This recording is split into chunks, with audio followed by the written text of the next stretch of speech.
Baik, selamat pagi semuanya anak-anak yang saya kasihi dalam Tuhan Yesus Kristus. Pagi hari ini kita bersyukur kepada Tuhan karena kita boleh kembali dalam pembelajaran kita. Bapak percaya bahwa semua anak-anakku dalam keadaan sehat-sehat. Dan pagi hari ini di minggu yang baru kita ada dalam tubuh yang sehat dan memiliki semangat untuk belajar di hari ini. Tuhan Yesus memberkati kita. Hari ini kita akan masuk dalam pembelajaran kita yang ketiga, pendidikan agama Kristen dan budi pekerti. Pelajaran kita kali ini materi yang ketiga masih dalam materi pokok yang pertama, yaitu bertumbuh menjadi dewasa. Tetapi di pertemuan ketiga kita akan masuk dalam sub pokok bahasan, yaitu kematangan emosional. Ya. Sekali lagi, kematangan emosional, karena kematangan emosional itu bagian dari kedewasaan seseorang. Sebelum kita lanjut dalam pembelajaran ini, terlebih dahulu kita akan masuk dalam doa. Mari terlebih dahulu berdoa. Mari kita bersatu dalam doa. Allah Bapa di surga, di pagi hari ini kami datang bersyukur di hadapan Tuhan karena kemurahan Tuhan bagi kami, sehingga kami boleh ada sebagaimana kami ada saat ini. Kami mengucap syukur Tuhan buat kesempatan yang Tuhan beri bagi kami untuk kami boleh belajar melalui pembelajaran online saat ini. Tuhan memberkati hamba-Mu yang mengajar anak-anak-Mu dan juga siswa-siswi kami. Engkau memberkati mereka sehingga melalui pembelajaran ini mereka boleh mengerti, mereka boleh memahami, mereka boleh bertumbuh sungguh-sungguh dalam kedewasaan melalui kematangan emosi yang semakin bertumbuh. Terima kasih Tuhan, kami pertaruhkan waktu ini ke dalam tangan pengasihan Tuhan. Dalam nama Tuhan Yesus kami berdoa. Amin. Baik anak-anak, setelah kita berdoa, kita masuk saja dalam materi kita. Ya. Materi kita atau subpokok bahasan kita pada pertemuan ketiga ini yaitu kematangan emosional. Ya. Tujuan pembelajaran kita di pagi hari ini Bapak bacakan melalui kegiatan pembelajaran dengan model Discovery Learning. Peserta didik diharapkan dapat yang pertama, menghayati dan meyakini bahwa dirinya bertumbuh dalam kematangan emosi. Itu yang pertama.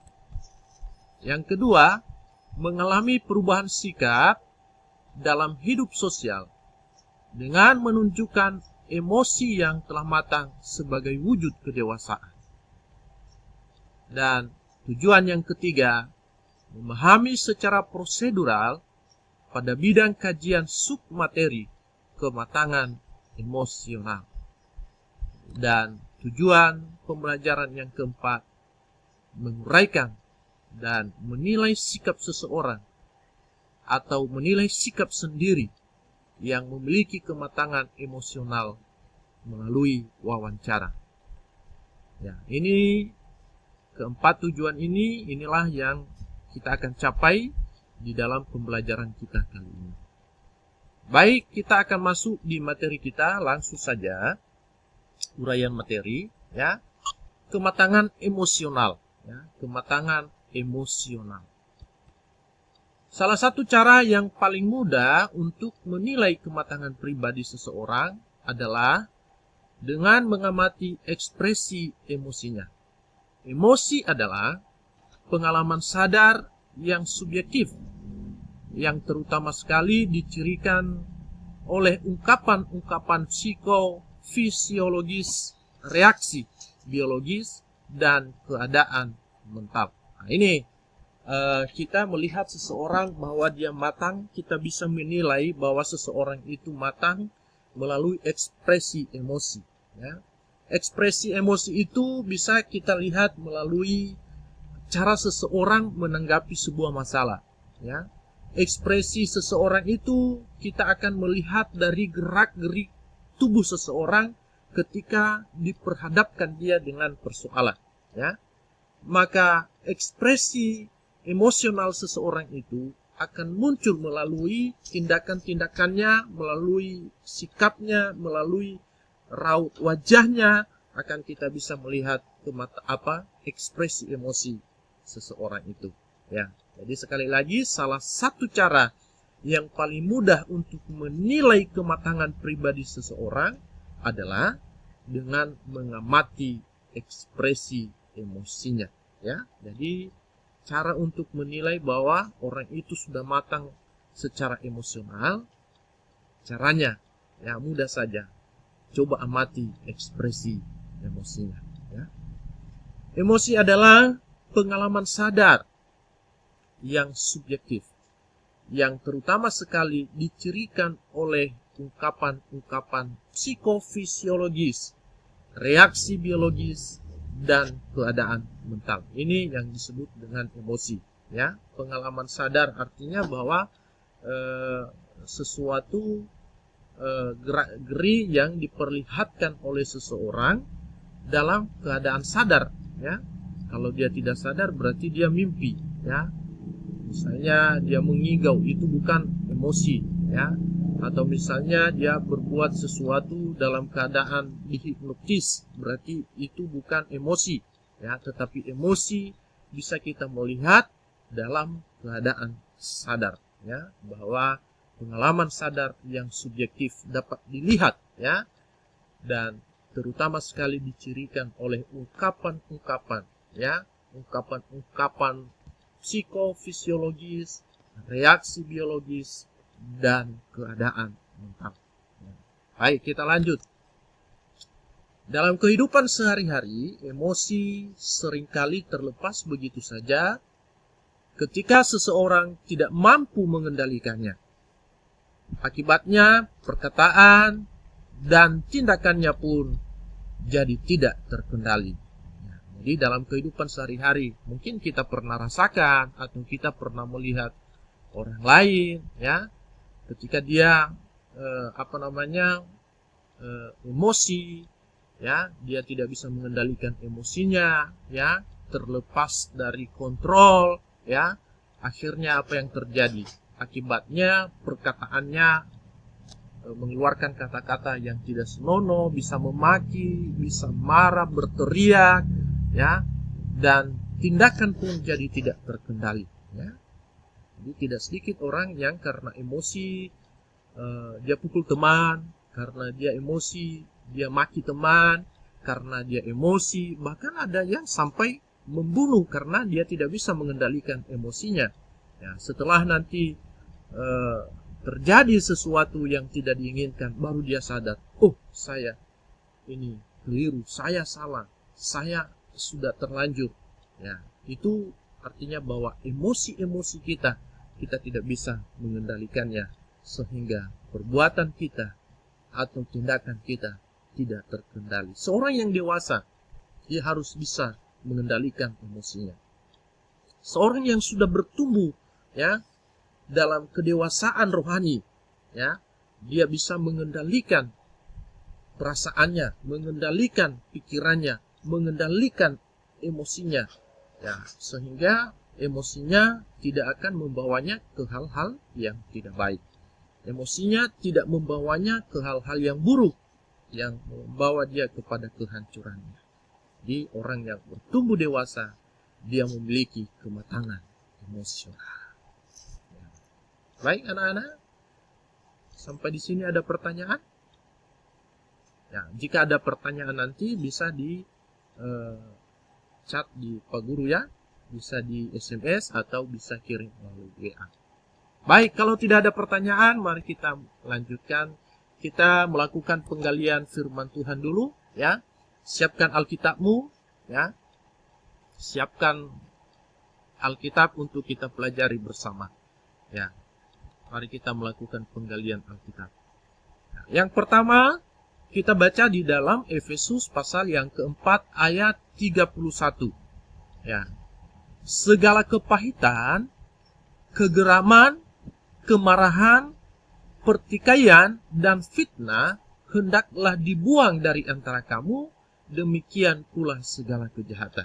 Nah, ini segala kepahitan, kegeraman, kemarahan, pertikaian, dan fitnah hendaklah dibuang dari antara kamu, demikianlah pula segala kejahatan.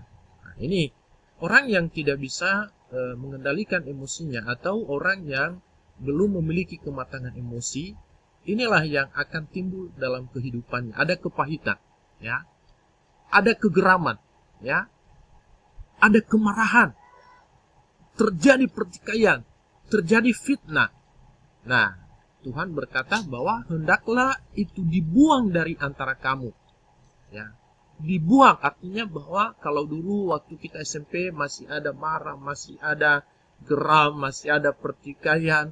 Sekarang kita belajar di SMK, kita sudah semakin dewasa, berarti kalau kita tersinggung, jangan langsung marah, ya. Kita harus bisa mengendalikan emosi kita. Jangan langsung bertengkar, ya. Kita harus bisa mengendalikan diri kita. Maka Tuhan menginginkan agar segala kepahitan, kegeraman, kemarahan, pertikaian, dan fitnah hendaklah kita buang dari antara kita. Dan demikian juga pula segala kejahatan. Kenapa? Kejahatan itu terjadi karena emosi kita yang kita tidak bisa terkontrol, ya. Maka Tuhan menginginkan agar hal itu kita akan buang dari kehidupan kita. Menurut kamu, ini tugas kamu. Menurut kamu, apakah arti kalimat dari firman Tuhan ini? Ya, Pak Guru sudah jelaskan tadi untuk pemahaman Anda awal, tetapi coba berikan pemahaman kamu juga melalui kebenaran firman Tuhan ini. Ya, di kolom yang Pak Guru sudah buat ini, menurut kamu, apakah arti kalimat dari firman Tuhan ini? Kalimat di atas berarti titik-titik, isilah titik-titik yang telah tersedia di kolom yang Pak Guru sudah siapkan. Silakan tuliskan pendapatmu dalam buku tugas, dan buku tugas nanti ya bisa diantar di Bapak di sekolah atau bisa difoto hasil kerjamu, kirim di WA atau di classroom, ya. Paham ya? Oke, jadi ini tugas yang pertama. Baik, kita akan lanjutkan, ya. Kita akan melanjutkan materi kita, ya. Kita melihat para tokoh, bagaimana mereka melihat tentang ekspresi emosi. Yang pertama kita melihat Safaria dan Saputra 2009. Ya, memberikan contoh tentang bermacam-macam ekspresi jasmani yang bisa muncul dari emosi seseorang. Ya, misalnya, ya, emosi marah. Kalau emosi marah, seperti apa ekspresi marah? Ya, atau bagaimana gerak-gerik tubuh orang kalau marah. Yang pertama, wajahnya memerah. Nah, ini kalau sudah marah itu wajah merah, ya, marah biasanya, ya, nafasnya menjadi sesak. Nah, itu kenapa? Sedang emosi marah, ya, otot-otot menegang, ya, otot-otot tangan akan menegang dan emosinya memuncak. Nah, kalau sudah terjadi hal itu, bisa saja apa yang ada di tangannya bisa dia lempar, bisa dia tendang, bisa dia banting, bisa dia berteriak. Kenapa? Karena dia sedang emosi marah. Nah, itu yang pertama. Emosi juga bisa dalam emosi dalam ketakutan. Itu juga disebut emosi takut, ya, takut. Ya, kalau takut itu seperti apa? Nah, pernah takut kan tidak? Ya, pernah takut. Ya, ketahuan orang tua bolos sekolah, takut. Ketahuan orang tua mencuri. Bagaimana kalau ketahuan, ya, sama polisi? Takut kan tidak? Oh, pasti takut. Apa? Sangat takut, ya. Wajahnya seperti apa? Muka pucat. Aduh, setengah mati. Ya, macam orang sudah tidak ada, ya. Muka pucat. Jantungnya menjadi berdebar-debar. Aduh, tuk tak. Nah, ini kenapa? Karena takut. Takut ketahuan, ya, sudah curi HP, diperiksa Bapak Ibu Guru, oh sudah ketakutan, pasti Bapak Ibu Guru bisa tahu siapa yang curi HP, ya, misalnya, tapi tidak ada di antara. Ya, tidak ada yang mencuri HP di antara kalian. Saya percaya bahwa kalian anak baik-baik. Ya, tapi suatu saat akan ketahuan hal itu kalau misalnya seseorang dia mencuri, apalagi kalau polisi ya, yang memeriksa, pasti ketakutan itu pasti ada. Ya, itu namanya emosi takut. Ya, muka pucat, ya, jantung menjadi berdebar-debar. Ada yang sedang berdebar-debar jantungnya. Jangan lagi takut sesuatu. Oke, bercanda saja. Oke, kita lanjut. Nah, kita melihat pandangan tokoh berikutnya, yaitu Ekman dan Frentzen. Ya, seperti yang mereka yang dikutip oleh Walgito pada tahun 1994, menyebutkan 3 macam emosi yang dikenal dengan display rules, ya, display rules, atau penampilannya pada wajah atau tubuh manusia, ya. Jadi bagaimana seseorang kalau dia emosi, ya, bagaimana tubuh seseorang. Yaitu kita bisa melihat bagian yang pertama yang disebut dengan masking. Ya, masking itu apa? Keadaan seseorang yang dapat menyembunyikan atau menutupi emosi yang dialaminya. Misalnya, seseorang perawat marah karena sikap pasien yang menyepelekan pekerjaannya. Kemarahannya diredam atau ditutupi sehingga gejala kejasmaninya tidak tampak. Ini seseorang yang menyembunyikan atau seolah-olah tidak marah. Sebenarnya dia marah, sebenarnya emosi, tetapi dia mengendalikan, ya, dia menyembunyikan. Ya. Kalau misalnya seorang perawat diberi contoh di sini bahwa seorang perawat di rumah sakit, ya, disepelekan pekerjaannya, sebenarnya dia marah, tetapi karena dia tahu bahwa pasien ini tidak boleh melihat kalau dia sedang marah, kalau bisa pasien sukacita terus sehingga cepat sembuh, akhirnya dia menyembunyikan atau menutupi emosinya. Itu yang disebut dengan masking. Nah, yang kedua, ya, modulation. Modulation adalah keadaan, ya, seseorang yang dapat mengurangi emosi yang dialaminya. Misalnya karena marah ia mengomel-ngomel, ya, gejala jasmani, tetapi kemarahannya tidak meledak-ledak. Nah, ini hanya ngomel-ngomel saja.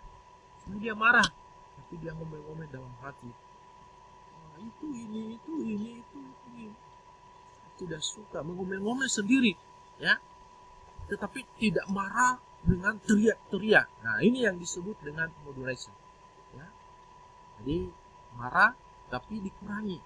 Yang tadi disembunyikan itu yang disebut masking, sekarang modulation dikurangi.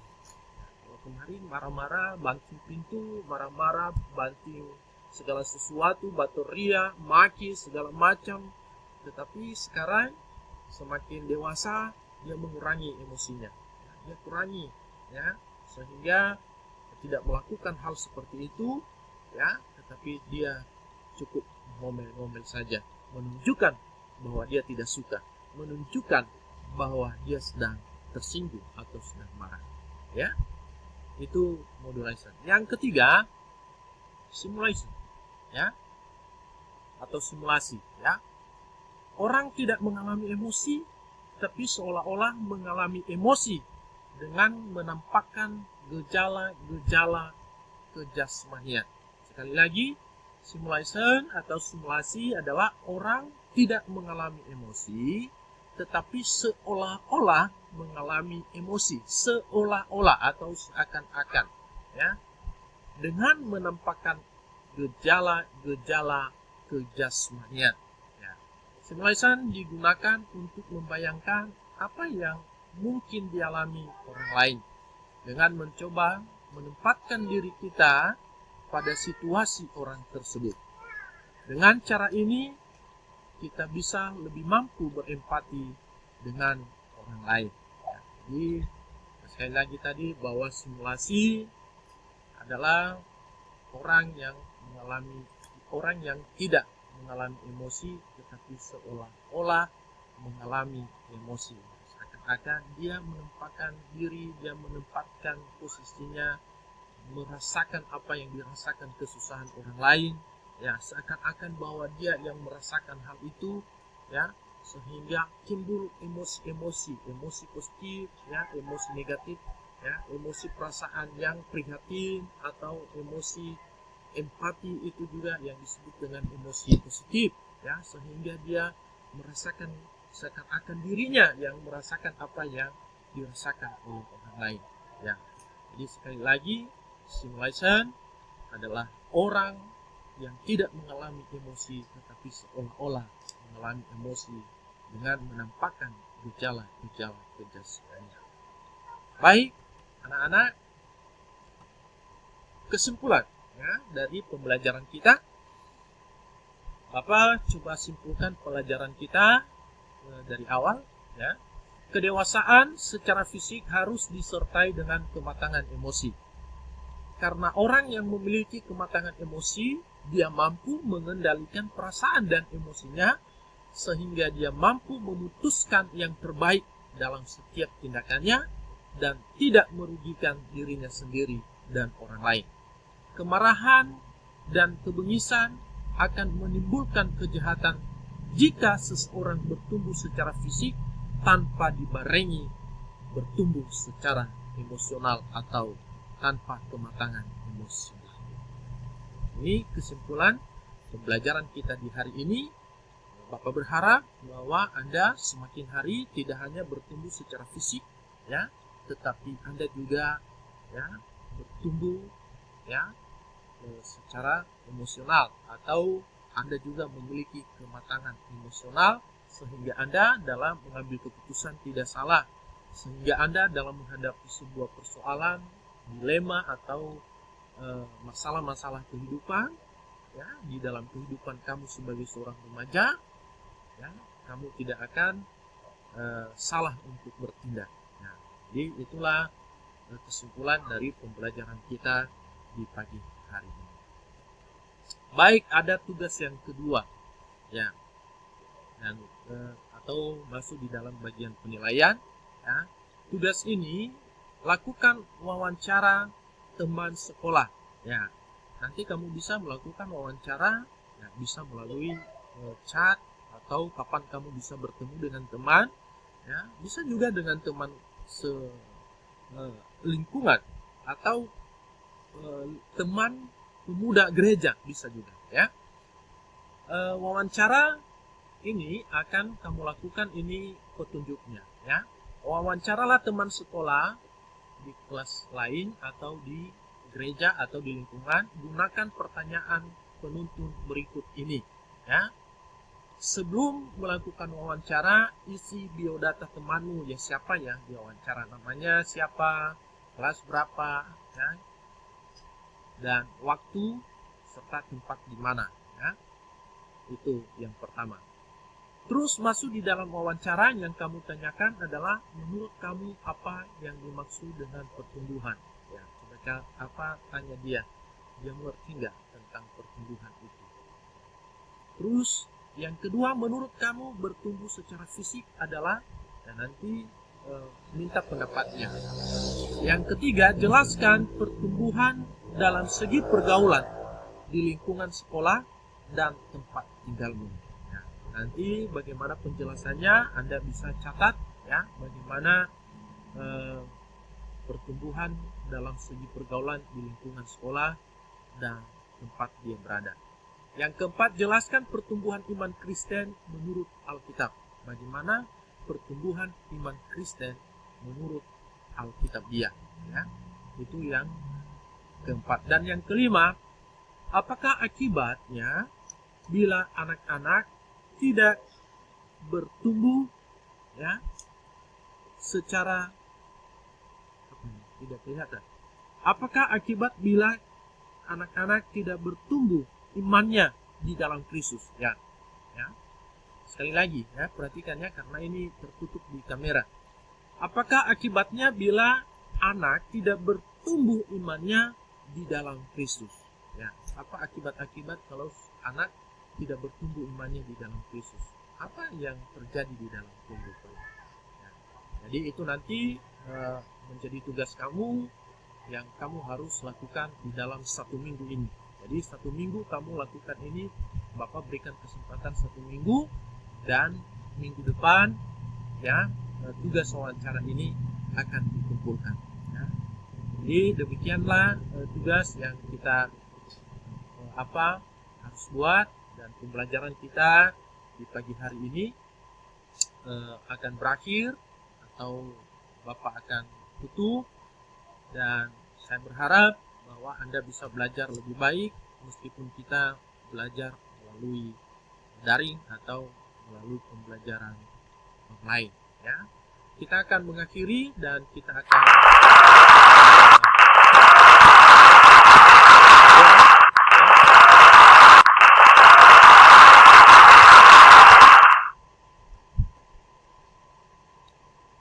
berdoa. Ya. Tuhan Allah Bapa di surga, kami mengakhiri pembelajaran kami di pagi hari ini. Kami mohon kiranya Tuhan memberkati apa yang telah kami pelajari, sehingga kami menjadi siswa-siswa yang semakin matang dalam emosi, sehingga kami boleh mengendalikan diri kami ketika kami menghadapi orang lain yang mungkin melukai perasaan kami, menyinggung perasaan kami. Dalam pergaulan kami tidak mengambil keputusan yang salah, dan kami tidak bertindak yang menyimpang dari kebenaran firman-Mu.